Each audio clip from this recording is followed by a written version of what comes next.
Hey, it's iCkEdMeL, and welcome to the channel. And today we're going to be talking about Cieha Annette Taylor, a woman that went missing February 6, 2020. It's like a cold case up North Florida, Plant City. And I was supposed to cover this a while back because when I covered Veronica Reyes Diaz, this woman went missing in Dover, Florida, which is like not far away. And literally when you put in the locations of where Kaya's car was last seen and where Veronica was reportedly last seen, where she supposedly walked out of the trailer and was never seen again. It's about 20 minutes apart. Not saying that these cases are related, but many times both of these names have come up. I would say probably because of the distance, 20 minutes apart. I would say that because Veronica went missing January 18, 2020. Kaya went missing February 6, 2020. And so the time and the distance. And there's another tidbit before we get into all the details, and this will make more sense to you after the fact. But with Kaya, with the police officer that found her car, and we're going to get into the details of that, but he takes her car from the railroad, an abandoned car, mind you, with the door ajar. Her car was found abandoned with all of her stuff inside on some train tracks on Trapnell Road in Plant City. Facing not even vertically, like when you're driving, it was horizontally, according to Unfinished Business, with her belongings in the car, her cell phone on the floor, car's doors open, and the cop's like, I'm just going to take this car and pull it over and close the door and leave, right? Set that aside for a minute, right? Because we're going to get into that. Veronica, the night that she went out with her friends and she had to drop off two of her kids at her sister's house while the husband, Francisco, stayed home with one of the kids. I'll put the links down below if you want to see that story. That night, okay, after she's out with her friends and she goes to pick up the kids from her sisters, somebody locally called me. Somebody that literally lives in the area. I'm just going to leave it at that as far as identification. This person called me and told me that Veronica was pulled over by police that night for a busted taillight and got a warning. So you have an idea of some of the locations that I'm talking about. This is Dover, Florida. This is where Veronica lived and resided. Now, Plant City is right next door to Dover. And so Plant City is where Kaya's car was found and where the guy was living, the boyfriend's friend. We'll get into that in a minute. And I mapped out some of the locations, and just so you can try to kind of understand what I'm talking about. So Veronica lived over here in this area, Dover, and the person that called me on the phone alleged that she was pulled over by Plant City High School for the busted taillight. That was a rumor. I don't know if it's true or not. And so over here, this is where Kaya's car was found by the train tracks. And well, the only thing is I wasn't sure because that night Veronica, when she went out with friends, she went to Chili's. So I don't know if she went to this Chili's here, which this is considered Brandon, Florida, or if she went to the Chili's by Plant City High School, which is right here. Veronica also has a sister that lives in Plant City. That's where she dropped off the kids. Dad says her car, keys, and purse were all left behind. Her purse was left in the vehicle with money, ID, keys, or not even a charger for her phone. Her keys, her phone, her license, her debit card, everything was in her vehicle.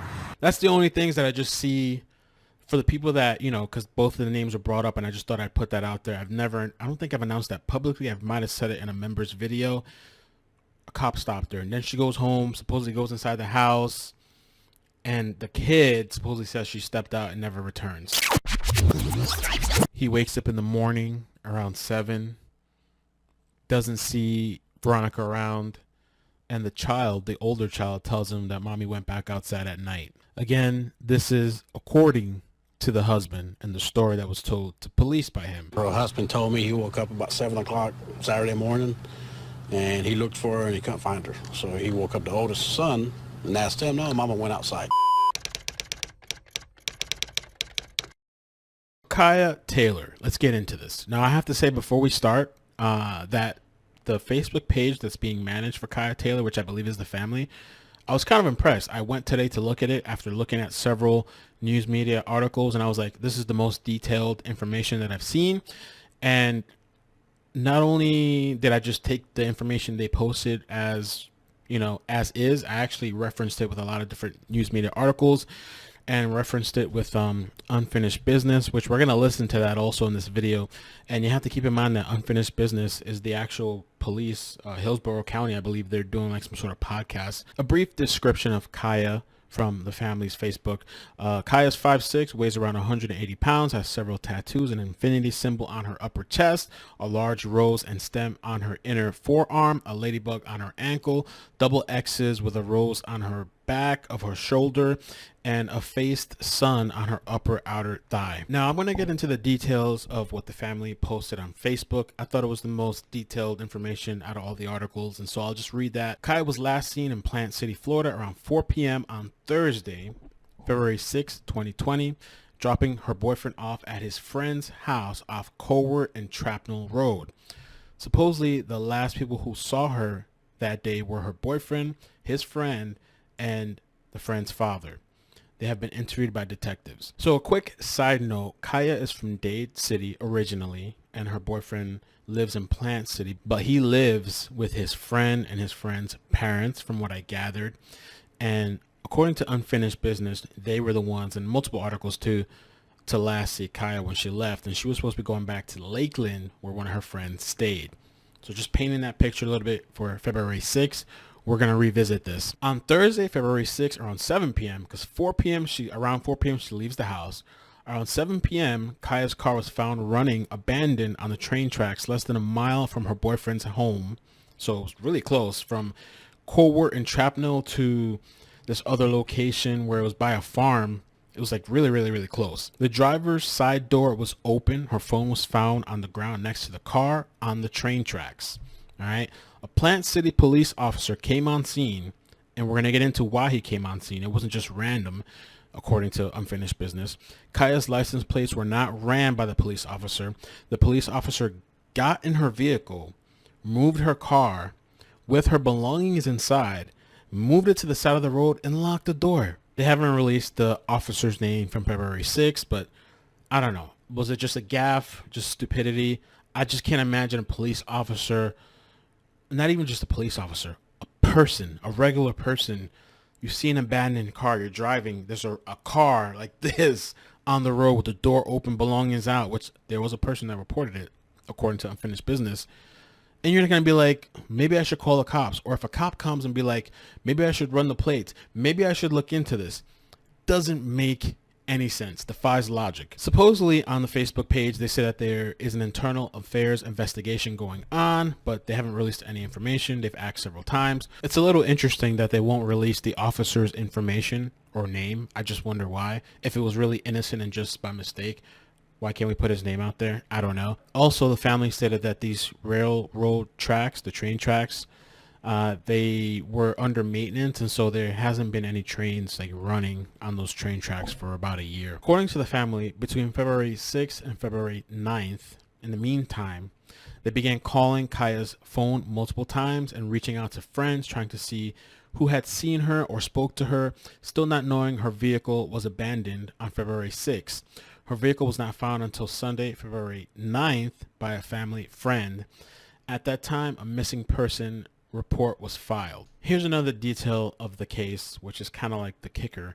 And by the way, Pink Justice, when we went to see Veronica and her family, we did that video that I put together, and their family was so kind. Like, they made us a part of the family. Went out to their home. We ate in the backyard. Beautiful family. After all that, we drove by these train tracks. They took me in person, and I saw the train tracks. And at the time, I didn't know the story too much or the details. I just heard things here and there. I wish now I had the opportunity to kind of like look more, but not that I would find anything, because it's been looked at so many times apparently. The Hillsborough County Sheriff's Office, Kaya's family, and Homeland Security have done multiple searches of the area where the vehicle was found abandoned and around the area where the boyfriend lives. Nothing has come from those searches. Police searches included canines and helicopters, and I saw from the Unfinished Business, they said bloodhounds. Kaya's family told Dateline that about 3 weeks after, or February 26th, that her shoes were discovered on a drainage pipe alongside the road near the railroad tracks. That's according to the news article. But the family stated that it was found near a light pole, and that had a flyer announcing her disappearance hung on a post next to the shoes. So it's almost kind of like mocking. From what I've heard, people believe that the shoes were put there after the fact, because this place had been searched so many times by the family and police and all that stuff.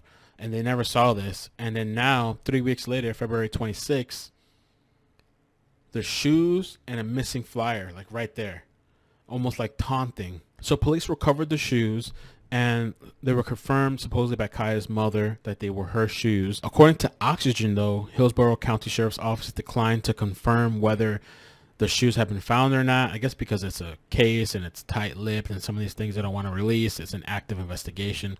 So they didn't confirm it, but the family says, yes, her shoes were found. And the people that I've spoken to, I said it was found. So let's get into unfinished business, which fills in some more details, some more of the gaps, whether I'm not sure if it's accurate or not. And so February 6th, Kaya takes her boyfriend to the friend's house, which I believe he was living at 4 p.m. A couple hours later, her car is found abandoned, and this police officer moves the car to the side of the road. Authorities tell 8 on Your Side the Dade City woman was leaving a home around the corner on Cowart Road Thursday, the 6th, in the late afternoon. Early that evening, family says a law enforcement officer found her black 2000 Toyota Solaris sitting empty on railroad tracks, the engine running. It was moved to the side of the road a few feet away, turned off, and left with Kaya's things inside. So we're going to listen to the Unfinished Business podcast. I took a couple of notes. I listened to it previously. This was posted August 3rd, 2020. Hillsborough County detectives have searched the area she was last seen, tried to track down anyone who saw Kaya, and searched for surveillance video. Unfortunately, hasn't really helped us. She had a passion for life, always has. Cieha Taylor remembers her daughter Kaya as a little girl who loved the outdoors, reading, and makeup. She was bubbly. When she went anywhere or anyone met her, they were captivated by her because of her sweet and loving personality. She would wake up, and if she even seen me in a bad mood, she'd ask me, what am I grateful for today, to try to change your way of thinking. As Kaya grew up, her mom is very honest as she explained that Kaya wasn't perfect. She did experiment with drugs and, according to her mom, fell into the wrong crowd. On February 6, 2020, Cieha Taylor was living in Plant City with her on-again, off-again boyfriend and one of his friends. She left that residence around 4 p.m. approximately that day, and that was the last time someone physically saw her. We've spoken to the boyfriend and his friend, and actually that friend's parents, whose house they were at that day, and the parents didn't have much interaction with her at all. Just basically saw her leaving, but from the interaction she had with her boyfriend and with the friend, she was acting not normally as she normally would. They described her as more erratic and possibly going through some type of mental crisis of some sort. And that behavior is not only expressed to you and other detectives by those two individuals, but also another friend who spoke to her on the phone shortly after she left that residence. Yes, that's correct. So that's the friend, the Lakeland friend. They're gonna talk about it now. Supposedly also said that she was acting weird, not herself. In the investigation, we were able to get a hold of Cieha Taylor's cell phone. We've downloaded the phone, and we've ended up going out and speaking to the last couple of people she spoke with, and kind of going through a timeline of who she would have spoken to, and speaking to a friend of hers whose house she was staying at in Lakeland, she was actually supposed to go to that friend's house that day. She had also expressed that Kaya was definitely upset. So that was 2/6/2020. Supposedly supposed to go to Lakeland. It was a little confusing to me. I'm not really. They said, and speaking to a friend of hers whose house she was staying at in Lakeland. So it's kind of like, which one is it? Because at the beginning they said Cieha Taylor was living in Plant City with her on-again, off-again boyfriend. And what I read somewhere is that she sometimes stayed with the boyfriend, and maybe this is the other place she stayed at. No, not sure. Or it wasn't normal for her. Cieha Taylor never made it to that home in Lakeland, and it would still be a few days before the official missing persons report made its way to HCSO. But even before the report, HCSO gets a clue of Kaya's trail that night. On the 6th, a citizen called in a vehicle that was abandoned on the railroad tracks on Trapnell Road. It's going to be between Jap Tucker Road and this Foxy packing plant, basically right there on the 900 block of Trapnell Road. The citizen stopped thinking that it was possibly a car broken down, but what was odd about it was the vehicle was actually facing northbound on the railroad tracks, and the vehicle was running at the time. There was nobody seen. So that northbound, when I looked on the map, it's like facing almost like this, like, which is weird. It's not in the direction you're driving. Around the vehicle at the time when the citizen stopped. The sheriff's office and the Plant City Police Department responded to the scene, and obviously the fact that a vehicle is obstructing railroad tracks, it's an active CSX line, the decision was made by the officer and the deputy to move the vehicle off the tracks, and they secured it on the side of the road. As we look back at this timeline, Detective Florio says 3 days later is the next key moment. So, I mean, this whole situation was on the 6th that a citizen calls the police. They come there and they move the vehicle. Like I've stated multiple times, that's just kind of crazy to me that they could see that and just think, okay, I'm just going to move it to the side and that's it. Not follow up and do anything else with it. And so the vehicle just stays there. And so here we go to the 9th, February 9th, which is kind of interesting, weird details that they give us about who found the car. So on the 9th is when the boyfriend's mother comes to drop some belongings off to the friend's house and notices Cieha Taylor's vehicle parked on the side of the road. The mother informs the boyfriend about it, and he comes up there and says, oh, something's wrong. She left the house on Thursday, and they ended up getting in contact with the friend whose house it was in Lakeland. She comes over to the area. The decision was made by the people at the vehicle at the time to drive the vehicle to Dade City, where Cieha Taylor's mother lives. They ended up contacting AAA to open the vehicle for them. And, once your detectives were able to get a hold of this vehicle, what was significant about what was either left behind or that you were able to take from the car? Well, for one, her cell phone and her purse with all of her personal belongings inside of it were still in the vehicle. And for Mom, that was a red flag. As soon as I knew the phone. I mean, for anybody, that would be a red flag. It should have been a red flag when the officer first came to move the vehicle. I mean... And the keys were in the car. I was worried. Detective Florio says they searched the car from top to bottom. We did a thorough search of the vehicle, evidence processing wise. I know that we actually had that vehicle on the 10th and continued to process it for several days, going back to it several times to include fingerprint processing, alternate light source processing, different forensic techniques to see if there's any clues left behind. And were there any? We recovered some fingerprints, but they were all known people to have been in the car. I know specifically that we were able to identify Cieha Taylor's fingerprints in the car. Her friend's prints that drove the vehicle to Dade City. That's not uncommon, nor would it raise a suspicion because these people obviously had been in the car in the past. The official missing persons report is filed February 10th. Most of the detectives in the homicide section at some point have touched this case. Whether it be going out looking for surveillance video, we've knocked on neighbors' doors up and down, north, south, east, and west of that location, looking for surveillance video. We recovered from local businesses in the area video that unfortunately hasn't really helped us. There were some leads that came out of that traffic survey. Unfortunately, they haven't really come to any type of conclusion on it. They pretty much hit a dead end. People have called in multiple tips of possible sightings. Every one of those tips has been run down. Unfortunately, none of them have been accurate. And here we are, cold case, no leads as far as I'm aware, and a lot of questions, not many answers, and a bunch of theories. I have no idea, what could have happened. There's thoughts, but just no idea.